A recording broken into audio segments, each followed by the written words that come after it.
Warned their building was about to be hit by an airstrike, journalists from the Associated Press and Al Jazeera pleaded with Israeli intelligence. في مليانة أغراض، كل أغراض الكاميرات عندنا والبث والمونتاج. تعطيني ربع ساعة باخذهم كلهم. صاحب البرج بلغنا بأنه تم تبليغه بإبلاغ جميع المكاتب وجميع السكان. Minutes later, the building was razed to the ground.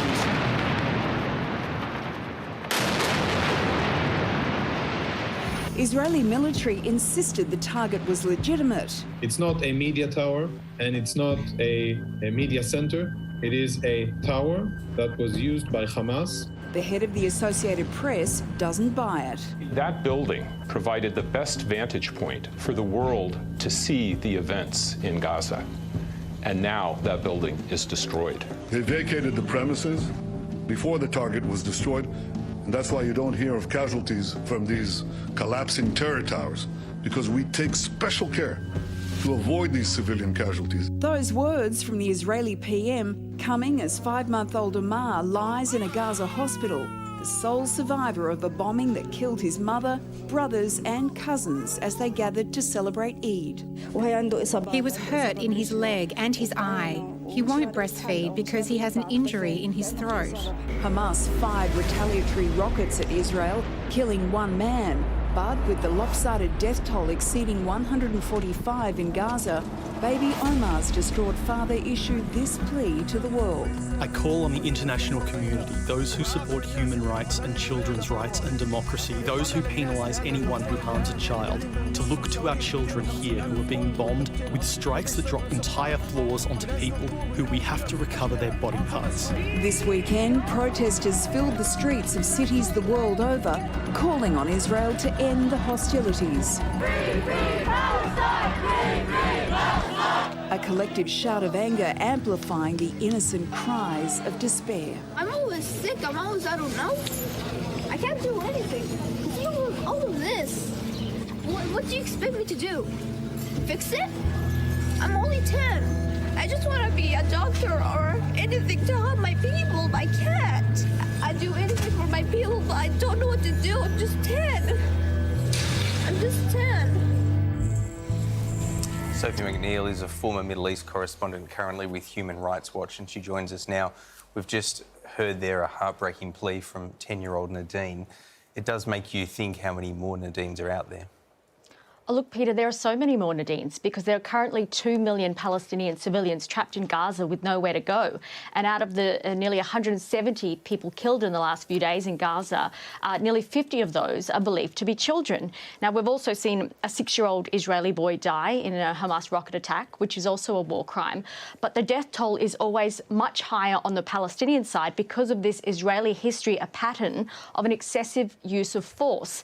And the thing is, Peter, it's not just about what's happened in the last week in Gaza. It's about decades of human rights abuses by the Israeli state against the Palestinian people. And here at Human Rights Watch, we made a really historic legal finding just 2 weeks ago that the lack of human rights for Palestinians after more than 50 years of occupation in the West Bank, more than 15 years of a blockade on Gaza, we're saying that this is a system of apartheid and that it has to end. Sophie, you've worked over there. What did you think as you saw that building coming down? Well, Lisa, I've been in that building. You know, I've got friends who've spent years working there, and we heard the Israeli spokesperson call it a centre of terror. It's not. You know, families live there in their homes. Journalists tell the most important stories from there. We are concerned that the Israelis targeted this building because they don't want the world to see what is going on. And it's really disproportionate to cause such a strike on a building. I mean, that is a war crime to use such a disproportionate use of force. So that's our concern. Is there any evidence at all that Hamas was in that building?